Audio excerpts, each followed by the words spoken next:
This update, and Lisa's going to do the slide changes for me so I don't have to turn around and make sure these slides are changing.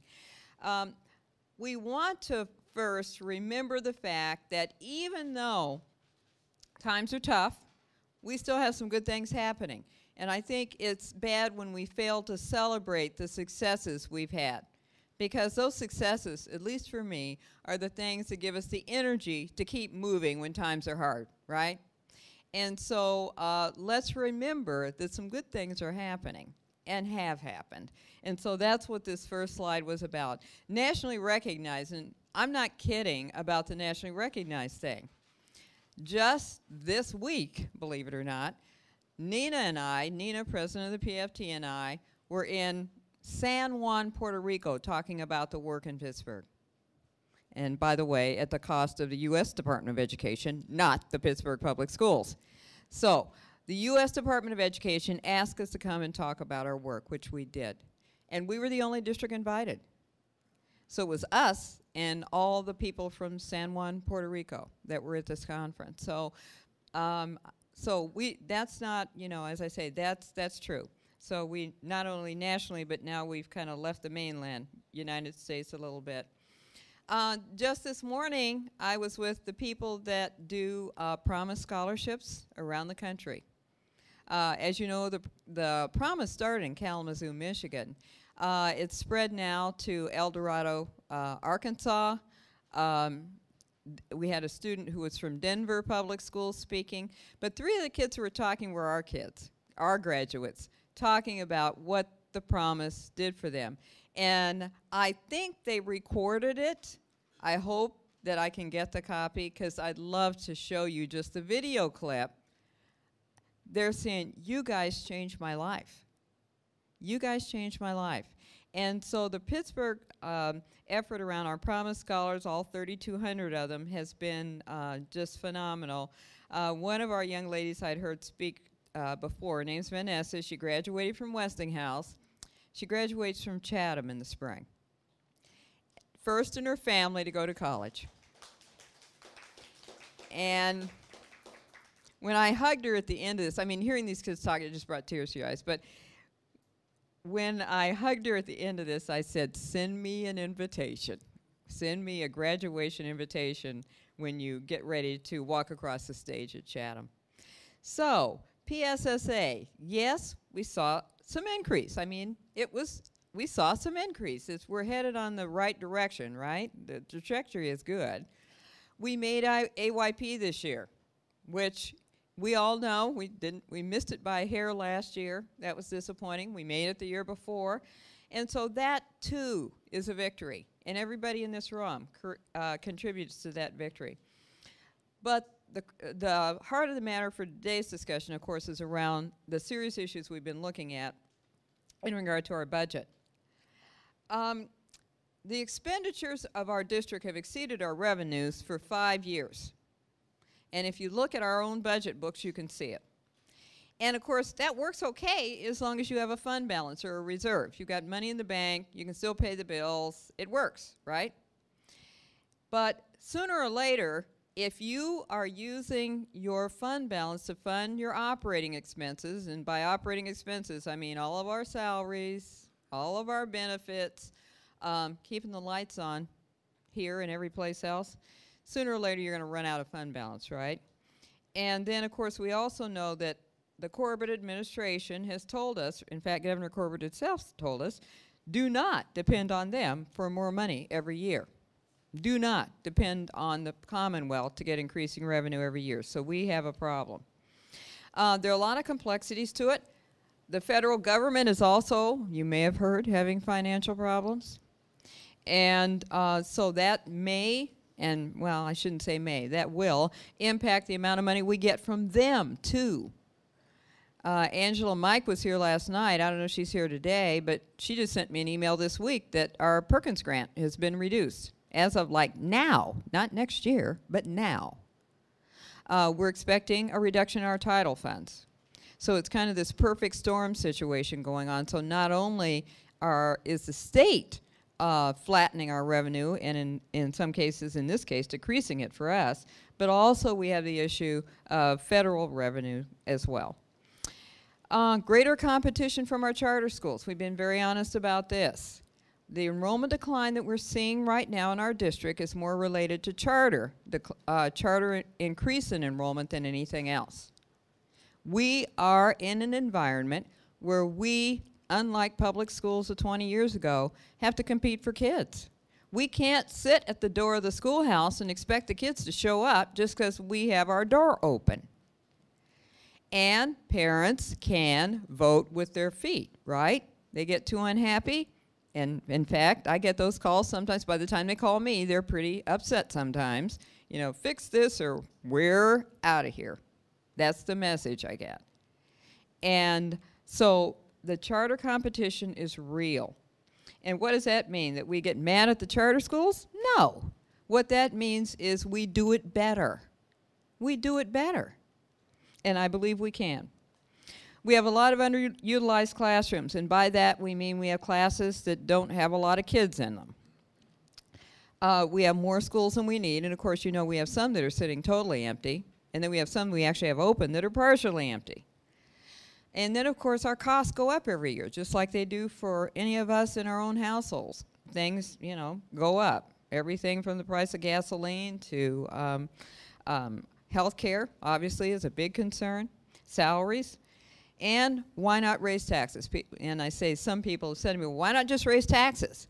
Well, raising taxes doesn't solve our problem because first of all, there's a law about that and we can raise to the index without going to a vote. And in this economy, how many people do we think would vote to raise taxes? I don't think that's viable. And furthermore, if we just raise to what is called the index, we'd only get about $3 million, which doesn't really solve our problem. Bottom line means we are facing what potentially could be around a $100 million budget gap by 2015 unless we take very serious action. The fact is, when we make savings at the school level for 2012 budget, we only get about 40% of the savings in 2012. And let me tell you why. Let's say, for the sake of argument, that a teacher total salary all in is $100,000. This is all benefits, all salary, everything. And so we decide in this budget we're going to reduce that teaching position. Well, the budget year starts in January. Is that teacher going to leave in January? No. We're not going to take the teacher out in January. They've got a class, right? So the position would actually close at the end of the school year. So that means January, February, March, April, May. We're still paying the teacher. And the reduction actually wouldn't impact our budget until when? When school starts. And that position has been reduced.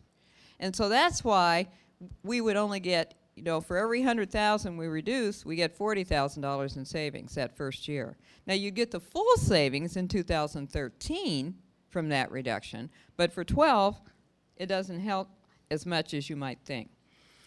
This table shows you kind of the summary of the 3 years. And I'm not going to read every cell to you, but this is 2011, that top row, our next budget year that starts in January 12, and then of course 2013. And we are trying to solve a 2-year problem, not just a 1-year problem. Originally, I'm looking in 2011, we expected to end the year with a budget deficit of $8.7 million.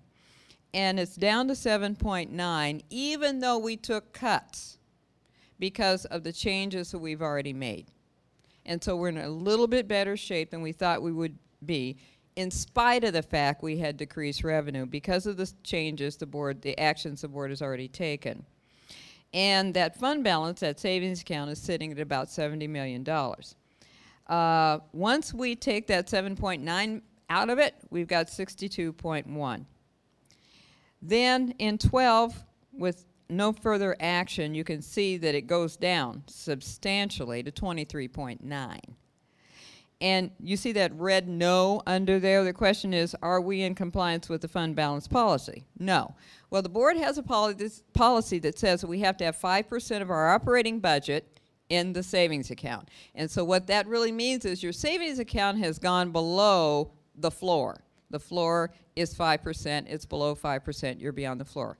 And you may say, so what? We're beyond the floor. There's no law against it, right? Well, there are two reasons you don't want to be below the floor. One is cash flow. We don't get a monthly check like an individual does in a school district. The money comes in lumps.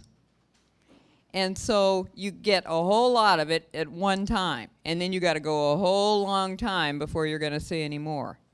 And because it doesn't come in evenly like our paychecks do, you've got to have money to pay the bills in between those times when you don't have cash coming in.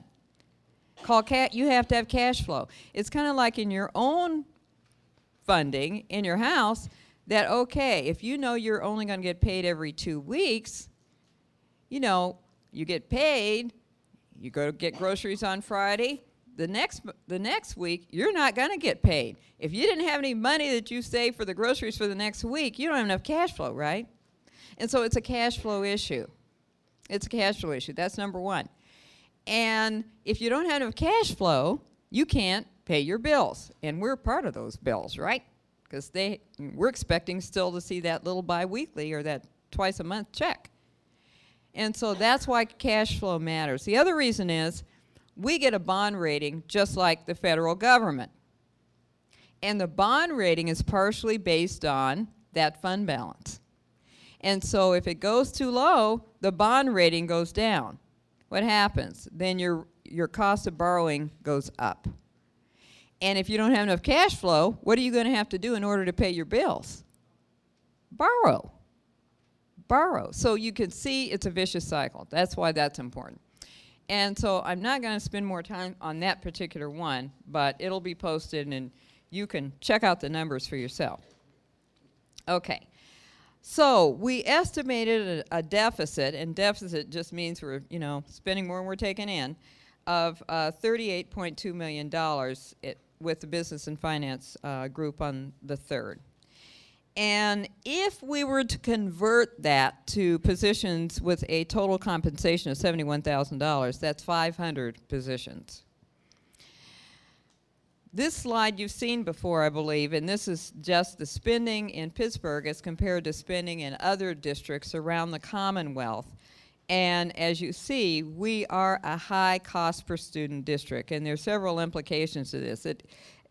We said it's both a blessing and a curse. It's a blessing because we can do some things that others might not be able to do, but when it comes to funding charter schools, it actually is a curse as well.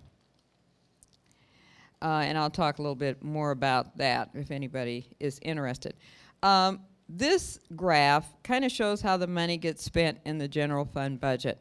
And we talked about the fact there's some areas where we have more control than others. The lighter blue areas are the areas where we have more control, the dark blue areas where we have less control. And for example, I'll pick a small one down here. Utilities toward the bottom of the graph is 2%. Now, sure, we can do some things around turning off the lights, making sure the computer screens are off when we leave, not overusing heating or air conditioning, whatever, to impact our utilities costs, not, fixing the leaky faucets so we're not wasting water. All the things you do at your house. We can do some things. But we still are going to, let's face it, have a pretty hefty utility bill for all these facilities. And so there's less control there. Whereas on the other side, in terms of how we deliver things and how many individuals we use to do it, we do have more control. Phase 1, we have already talked about, so I'm not going to spend a lot of time on that. And I think you're already aware that Phase 1 that went through the board in June did decrease our gap by 11.1 annually. The board saw 2 previous presentations, one around school closings and reconfigurations. They saw one about changing some feeder patterns so we can get some better balance in some of our schools.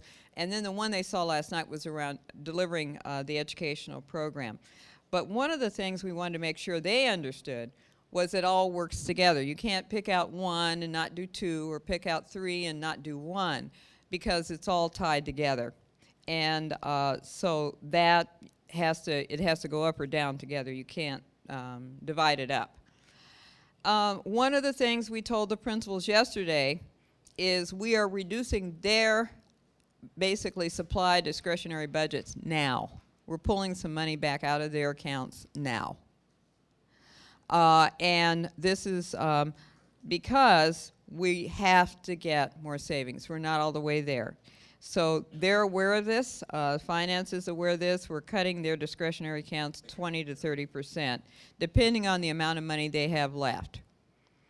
Now, if a school doesn't have, you know, if they haven't ordered their paper yet, of course, I hope nobody's not done that. Surely, you know, we'll help them figure that out. But their amount of discretionary spending is going to be pretty seriously reduced.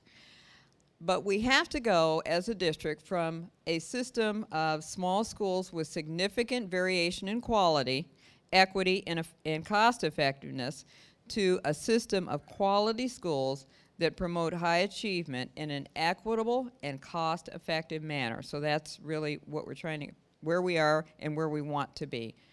You may have seen this already, but these charts get kind of complicated, and I'm only doing it because Dr. French is not here today, because I make her do them. But that first column on the left, building condition, you may remember the DeYoung study, which I think was a couple of years ago. DeYoung rated our buildings based on how many repairs they believe were required to bring it to the place we'd like it to be. And green meant general maintenance, it's in good shape. Yellow meant moderate maintenance or minor maintenance. Red was major maintenance, and black was rather than trying to bring this building up to speed, you're better off just building a new facility. Then enrollment and class size is on this next chart I'm going to show you. But the key learning we got from laying out these charts was the size of the school really doesn't matter, or it isn't connected to how well the school does. We have small schools doing very, very well. We have large schools doing very, very well. So it doesn't seem to matter the size of the school in terms of how kids doing it. We also learned that teachers matter more than class size. And I know a lot of times parents will look at class size as the indicator of quality. But if you ask them, would you prefer a larger class with a really highly effective teacher or a smaller class with a moderately effective or ineffective teacher, they'll tell you they'd rather have a larger class with a highly effective teacher. And then some of our small classes, we have interventions that we need to do for kids that aren't doing too well. And so as our student achievement rises, we should need fewer of those interventions.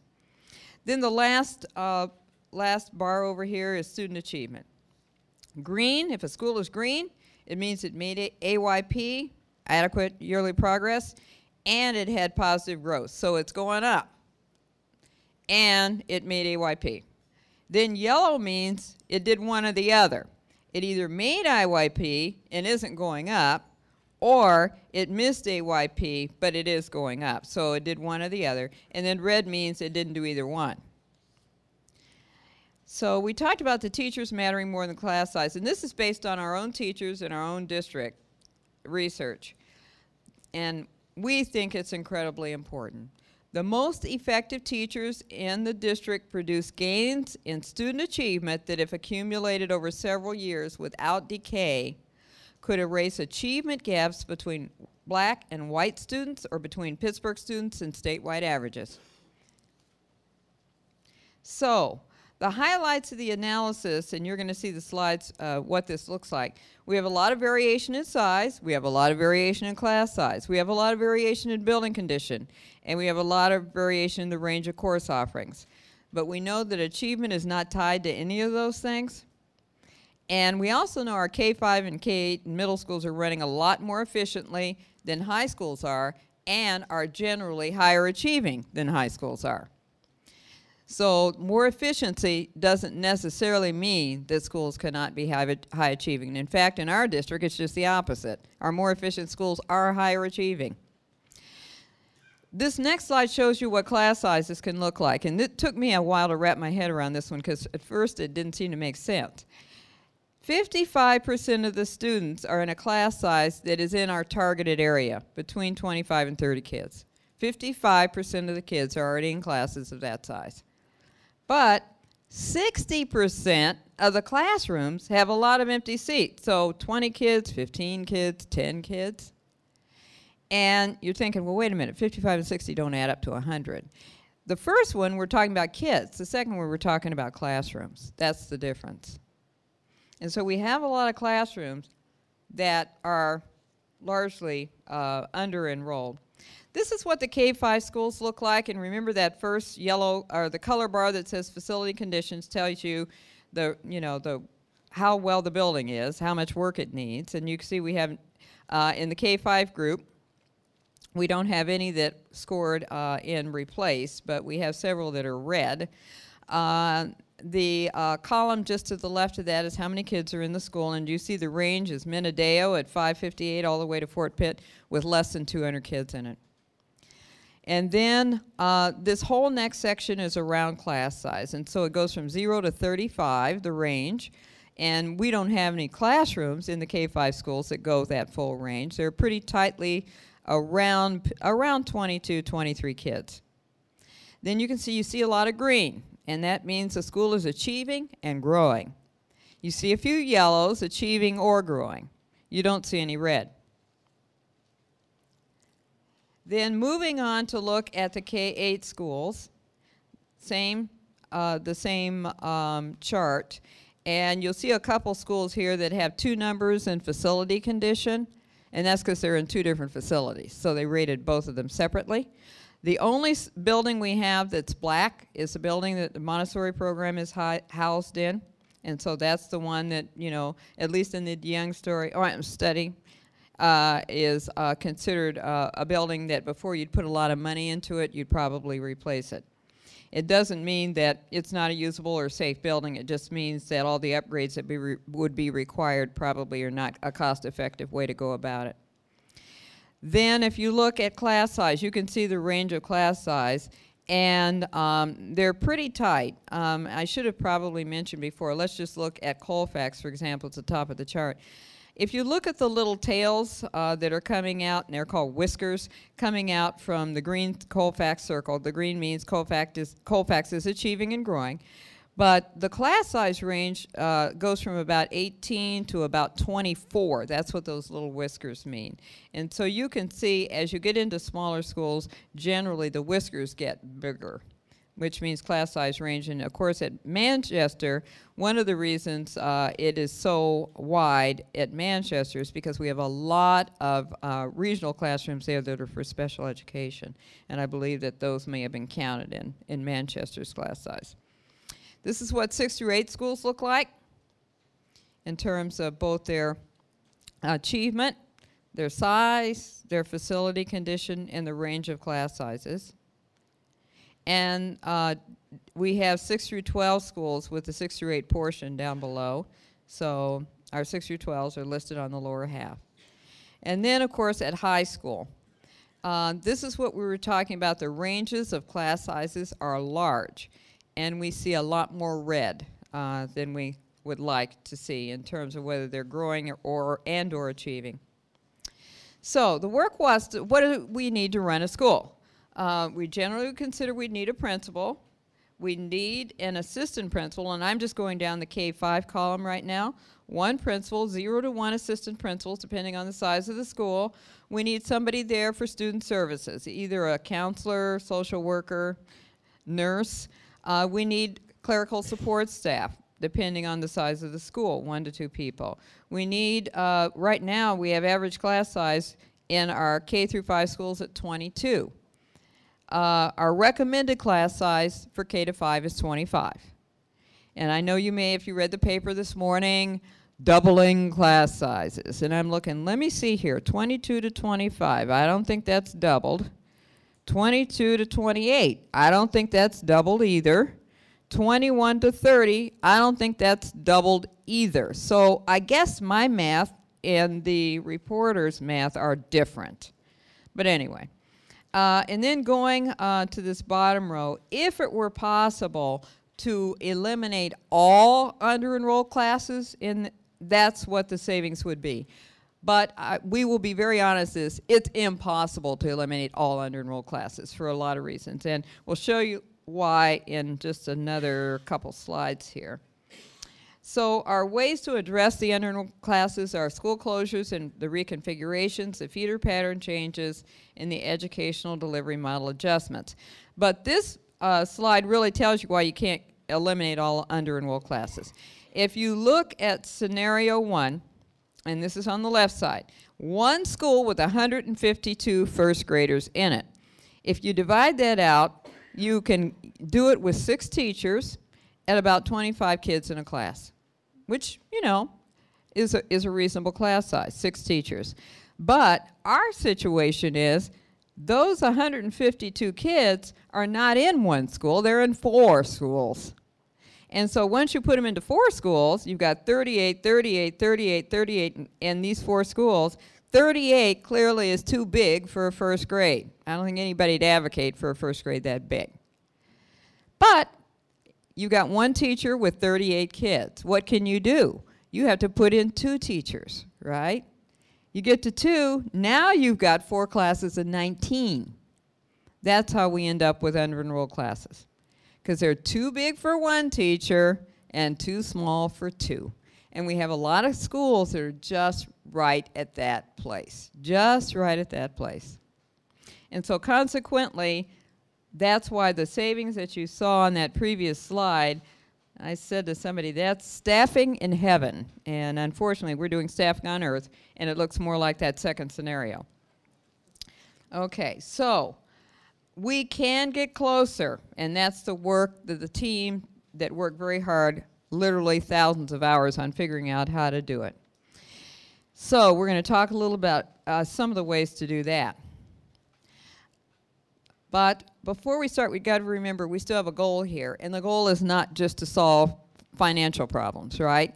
Do we have to solve them? Yes. But is that the goal the school districts exist for? No, clearly not.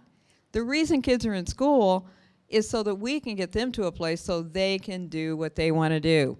We want them to be able to avail themselves of the promise, like those kids I heard from this morning that are going to Pitt and CMU and Chatham and all those kinds of things, or pursuing a workforce certification. You know, they're in a technical school, they're fulfilling apprentice training, they're doing something that is going to get them a living wage. That's still the goal. And so that's why it's important how we do it, not just what we do.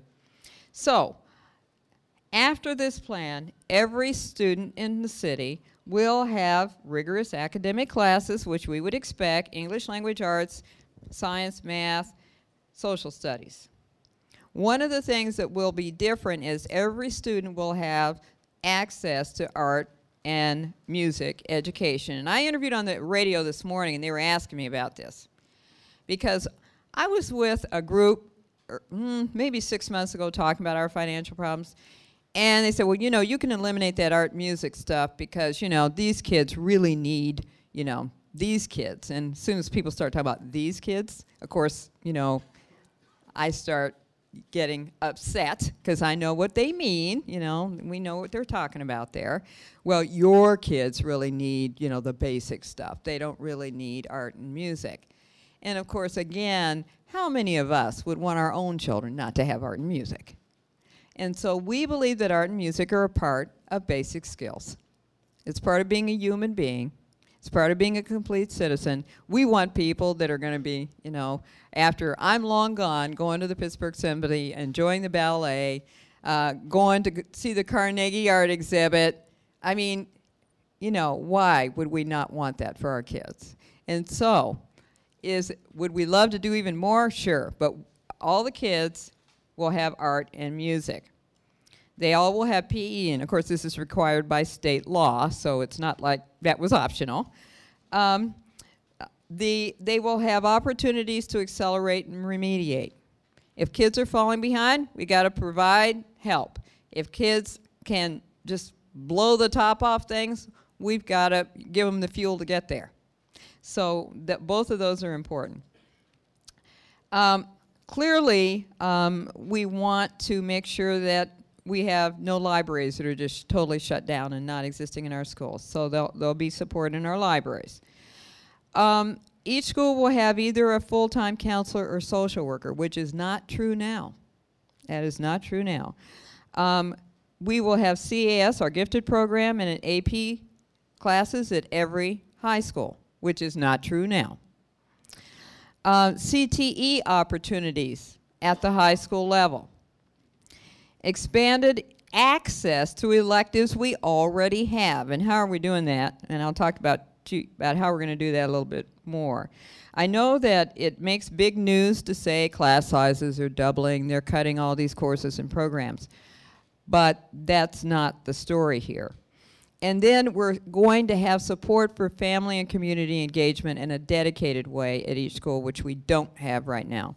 So this is what this means. If you look at those red X's, those are the number of schools. We have 59 schools.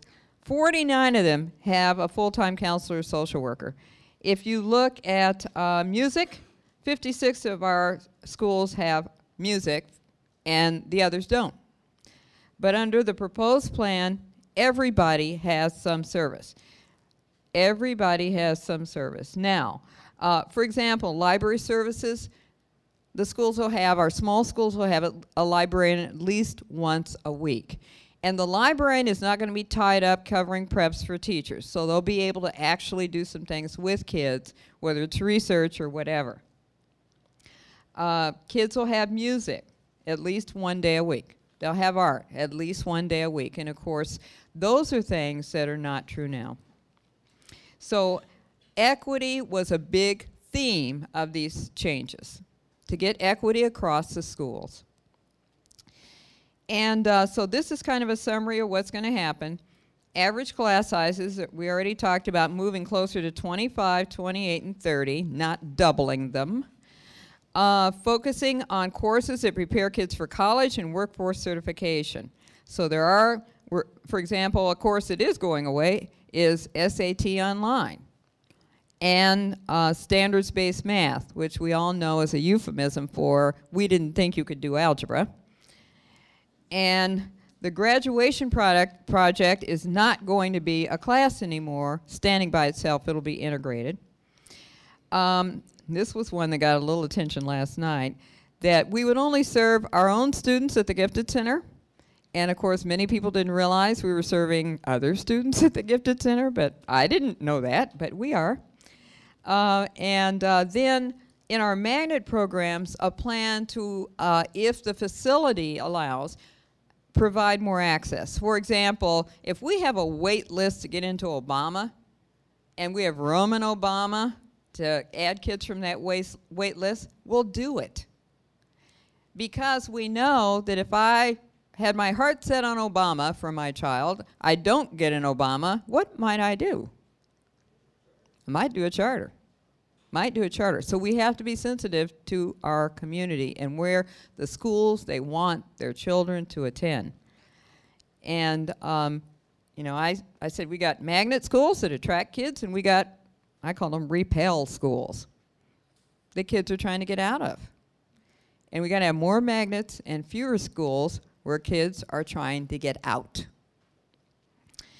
So one of the things, for example, on electives, such as we may have Ceramics 1, Ceramics 2, Ceramics 3, Ceramics 4, not having 4 different classes. Ceramics is pretty individual anyway. So yes, there'll be a ceramics class, and although we wouldn't put Ceramics 1 and Ceramics 4 necessarily together, but could Ceramics 3 and 4 be together? Of course they could. Of course the kids are working on individual projects. And as we talked about this little ceramics example, we got excited about it. Think about, let's say, even if a Ceramics 4 student was in there, what kind of conversation might take place between a Ceramics 1 student and a Ceramics 4 student? Could the Ceramics 4 student help the Ceramics 1 student? If I'm a Ceramics 1 student and I see what you're doing and you're in Ceramics 4, I'm like, wow, I want to be able to do that too. I'm going to take 2 and 3 and 4. So some things that could go on there that could actually help in terms of student learning. I'm skipping down to the bottom of this because this is, and you can certainly read the other things, but right now we've got like 5 levels. And I heard about this morning from our graduates and how they felt when people basically sent the message, you can't do it, so we're putting you in what we here call core, but what they called mainstream. And these were kids that had been put in mainstream and talking about how that felt and how different it was. How one student talked about how differently students were treated and how different the expectations were. And these are kids that now are in college because somebody said to them, you can do it. Somebody said you can do it. Somebody believed, and how that changed their lives. So anyway, we right now are doing what we're calling talent development, that our gifted and talented classes and our AP classes, the board approved a pilot for some of our schools to do this, and we would go forward with this in our other schools as well. There's no more PSP in core, it's just PSP. And then kids that need remediation or acceleration, it would be provided for them. So trying to meet the needs of all our students and doing it in a more cost-effective way. So site-based budgeting is going to be a little different. The staff will be provided centrally with little discretion by the schools. Number of teachers in which subject areas, additional professional staff, and their clerical staff. And then down below the line, they'll have some discretionary funds that they can decide how they want to use those. They can buy additional staff. They could, you know, certainly it'll be for their supply budgets and those kind of things as well. Teachers, you see the different groups of teachers that will be provided. There's standards on allocation of teachers, and this tells you the sizes again and how many teachers will be provided and homeroom sizes. The related arts teachers, and we talked about that, how all the kids will have opportunity here. The instrumental music, though, will be integrated. It will not be provided by itinerant music teachers serving only selected students. That is a change. Special education teachers, we're working with the PFT regarding this right now, so we're not probably going to have too much detail on that yet, but we're looking for an equitable approach that we can reach, and hoping we reach agreement around that. No changes in the regional classrooms for special ed. Administrative staff and library service and all of that will be provided to support the model, not on a site-based basis. We have standards for other professional staff. How many administrators? How many student service staff? How much time from the librarian? Then there are a couple things that we're planning to do differently, and I'll give you an example just of one. Right now we have, I believe, 9 schools that have parent engagement specialists. Rather than do that, we're going to make that a teacher leadership role, an expanded day. So the teacher would work an 8-hour day, which is an additional 44 minutes, and be paid for that to be the person who does the parent engagement at the school. And so they'd have 44 minutes times 5 per week to work on that. Does that mean they have to do 44 minutes on Monday, 44 minutes on Tuesday? No. If they were going to, let's say, have the PSCC meeting, it may be, you know, that all 3 days are combined in that one day and they stay and help run or organize that PSCC meeting. So providing leadership opportunities, but then in that way, schools will be given money, that extended day differential, to pay that person, so every school will have somebody who that's what they're going to be doing. And same with our CAS facilitators for a gifted program. Based on school size, clerical staff will be provided, and a full-time secretary and at least a half-time data system specialist, which is actually more than some of our schools have right now, and of course less for others. And then we have standards around the allocation of the clerical staff. Then the use of the discretionary dollars. Some of it will be coming from Title I, and of course Title I is restricted in how it can be spent. then some from the general fund that has more flexibility. But it can be used on, as you see the things in the box. Okay. All right. This basically says the same thing. They're going to get their discretionary money will be a combination of title and their per student allocation. Then special program funding. This is CAPA, Obama, and Westinghouse, all of whom cost more per student than our other programs do. So the way we're going to do that, address this, is again maximizing the number of students that are being served in these special model programs. At Pittsburgh CAPA, there are some changes in their educational delivery model, one of which is that we will not be doing private instrumental lessons for students or vocal lessons, that they will be ensembles, and so their lesson time will be based on ensembles. And then Obama has extra costs regard to accreditation, and so does Westinghouse. But the key thing is we have to gain efficiencies at those schools too. So increasing their enrollment is essential for program viability and continuation. So the approach of central and site-based budgeting requires efficiencies, but also providing a more equitable model. CTE, we're going to focus on the programs that have retention and enrollment and success, because the goal of the CTE program is to be actually able to do something when you get done. And there is a test, and there are certification exams. I know even in our cosmetology program, we put a lot of effort in making sure that those who graduate from the program actually gain their license. Because otherwise, we haven't gotten them there. They have to be able to pass the license test. And just in some of these other fields, there are other certification exams. So first, there need to be enough kids, and secondly, we have to be able to show that we actually complete the program and get kids so they can do the work that they said they wanted to do. I talked about the electives will be on a semester basis, and that is what allows kids more access. I mentioned that. So I could take one elective first semester and a different one second. I don't have to take it the whole year. So what does this do? Continued acceleration of our student achievement with fewer resources, equitable delivery of our academics. One of the things that was one of the goals we talked about from the very beginning is more transparency about how resources are allocated. And so that's why you're sitting here looking at all these slides, so that you'll know how resources are allocated. And and then of course clearly we have to address our fiscal challenges, but the work is not done. In 2012, all this will just get us another 11.8 million more in reductions. The impact on 13 is it takes that $50.6 million hole to $21 million, which is, you know, as you can see, we get a lot more bang in 2013 than we did in 12.